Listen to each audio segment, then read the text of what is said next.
Hi friends, நம்ம இன்றைக்கி என்ன பார்க்க போகிறோம் அப்படின்னா, ஒரு சில்க் சாரியில் எப்படி வந்து ஒரு லாங் ஃப்ராக் வித்து துப்பட்டா வந்து கட் பண்ணுறது அப்படின்ட்டு தான் பார்க்க போகிறோம். ஸோ வந்து பார்த்திங்க அப்படின்னாலே தெரியும், உங்களுக்கு நல்லா ஃப்ளார் இருக்க மாதிரியே உங்களுக்கு வந்து லாங் டாப் இருக்குது. அண்ட் அது கூட வந்து துப்பட்டாவும் வந்து பார்த்திங்கன்னா நல்லா லென்த்தாக நல்லா அகலமாக வந்து இருக்குது. ஸோ அதை எப்படி நம்ம வந்து கரெக்டாக கால்குலேட் பண்ணி கட் பண்ணுறது அப்படிங்கிறத இந்த வீடியோவில் வந்து நம்ம பார்க்க போகிறோம். அதுவும் இல்லாமல் இன்னொரு ஸ்பெஷல் என்னென்னு பார்த்திங்க அப்படின்னா, 2.5 மீட்டர் லைனிங்லேயே நம்ம வந்து லாங் ஃப்ராக்குக்கு வந்து ஸ்டிச் பண்ண போகிறோம். மேக்ஸிமம் வந்து லாங் ஃப்ராக் அப்படின்னு பார்த்திங்கனாலே உங்களுக்கு எப்படியும் வந்து ஒரு 3 மீட்டர் வேணும். நம்ம இதில் வந்து பார்த்திங்க அப்படின்னா நம்ம 2.5 மீட்டர் தான் யூஸ் பண்ணியிருக்கோம். ஸோ லைனிங்கும் வந்து பார்த்திங்க அப்படின்னா நிறைய வேஸ்ட் ஆகலை. ஃபர்ஸ்ட் நம்ம வந்து பாடிஸை வந்து கட் பண்ணிக்கலாம். உங்களுக்கு பாடிஸ்க்கு வந்து பார்த்திங்க அப்படின்னா இதில் வந்து நான் பிரின்சஸ் கட் வைக்கல. உங்களுக்கு பிரின்சஸ் கட் வச்சாலுமே இதே அளவுக்கு தான் கிளாத் வந்து தேவைப்படும். அண்ட் அதே போல் இது மாதிரி கட் பண்ணும்போது நீங்கள் என்ன பண்ணுறீங்கன்னா, இந்த இடத்துலலாம் ஒரு கார்னர்லலாம் நம்ம முடிக்கிறோம் இல்லையா? ஸோ அந்த இடத்துலலாம் வந்து பார்த்திங்க அப்படின்னா எக்ஸ்ட்ரா ரிமைனிங் இருக்கக்கூடிய கிளாத்தில் வந்து துணி வெட்டிடாமல் பார்த்துக்கோங்க. ஏன்னா நமக்கு வந்து நம்ம கம்மியாக லைனிங் எடுத்துருக்கும் போது நிறைய லைனிங் வந்து நமக்கு இந்த மாதிரி பிட்டில் இருக்கிறது தேவைப்படும்.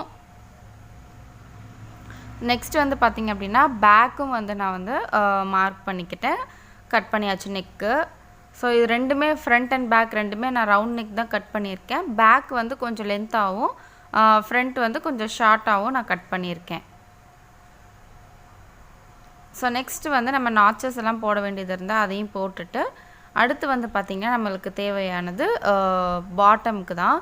மீதி இருக்கக்கூடிய கிளாத்தை அப்படியே பாட்டமுக்கு எடுத்துக்கோங்க, கரெக்டாக இருக்கும்.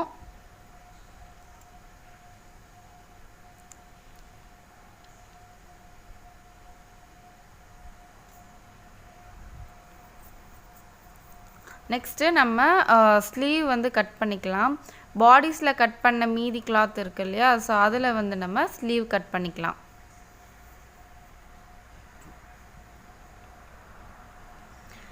நமக்கு கண்டிப்பாக ஸ்லீவுக்கு சென்டரில் ஜாயிண்ட் வரும். ஸோ அதை வந்து நம்ம ஜாயின் பண்ணுறதுக்காக கொஞ்சம் கிளாத் ஒரு 1/2 இன்ச் அளவுக்கு கிளாத் விட்டுட்டு வந்து நம்ம மார்க் பண்ணிக்கலாம்.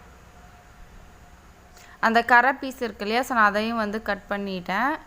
அண்ட் நெக்ஸ்ட் வந்து பார்த்திங்க அப்படின்னா நாச்சஸ் எல்லாம் போடணும் இல்லையா? ஸோ அதுவும் போட்டுட்டு நம்மளுக்கு ஃப்ரண்ட்டுக்கு வந்து நம்ம கொஞ்சம் வளைச்சி வெட்டுவோம் இல்லையா? ஸோ அதையும் நம்ம வந்து இது மாதிரி வளைச்சி வெட்டிட்டு நாச் போட்டுக்கலாம்.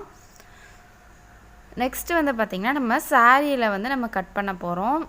மீதி சாரீ வந்து பார்த்திங்க அப்படின்னா எனக்கு 4.5 மீட்டர் இருந்துச்சு. அதாவது பாடிஸ் வந்து கட் பண்ணினது போக, பாடிஸும் ஸ்லீவும் கட் பண்ணினது போக எனக்கு 4.5 மீட்டர் இருந்துச்சு. ஃபர்ஸ்ட் நம்ம வந்து பாடிஸை வந்து இது மாதிரி நாளாக ஃபோல்டு பண்ணி போட்டு கட் பண்ணிக்கலாம்.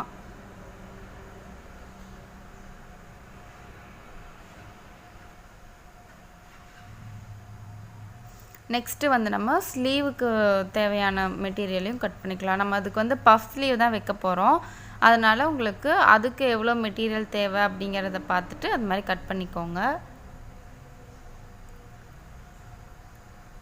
நார்மல் ஸ்லீவ்னால் நீங்கள் இதே மாதிரி நாளாக ஃபோல்ட் பண்ணி போட்டுகிட்டே கட் பண்ணிக்கலாம். பட் நம்ம வந்து பஃப் வைக்கிறோம் அப்படிங்கிறதுனால நம்மளுக்கு இந்த அளவுக்கு கிளாத் வந்து தேவைப்படும்.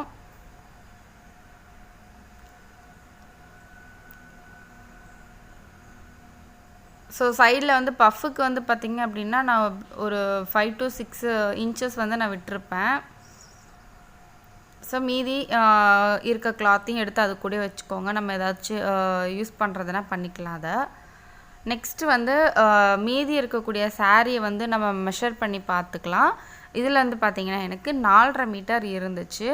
நமக்கு கீழே வந்து பாட்டமுக்கு 3 மீட்டர் வந்து போதும்.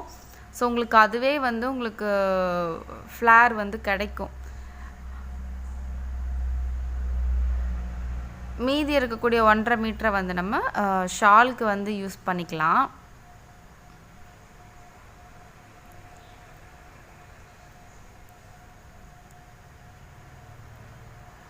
மீதி இருக்கக்கூடிய அந்த 3 மீட்டரை வந்து பார்த்திங்க அப்படின்னா நீங்கள் அதை மாதிரி ஃபோல்டு பண்ணி போட்டுட்டு லைனிங் வச்சுருக்கோம் இல்லையா, ஸோ லைனிங்கை வச்சு அதோட ஹைட்டை வந்து பார்த்துட்டு கட் பண்ணிக்கோங்க.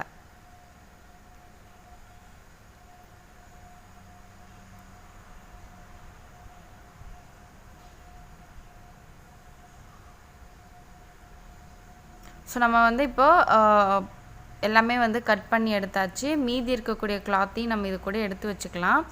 ஏன்னா நமக்கு வந்து ஏதாவது எக்ஸ்ட்ரா தேவைப்பட்டுச்சுன்னா நம்ம யூஸ் பண்ணிக்கிறதுக்கு தேவைப்படும். நெக்ஸ்ட்டு நம்ம ஷாலையும் வந்து மடித்து எடுத்து வச்சுக்குவோம். அதையும் நம்ம வந்து ஜாயின் பண்ணி ஸ்டிச் பண்ணிக்கலாம். ஸோ இந்த வீடியோ பிடிச்சிருந்துச்சு அப்படின்னா லைக் பண்ணிக்கோங்க. தேங்க்ஸ் ஃபார் வாட்சிங்.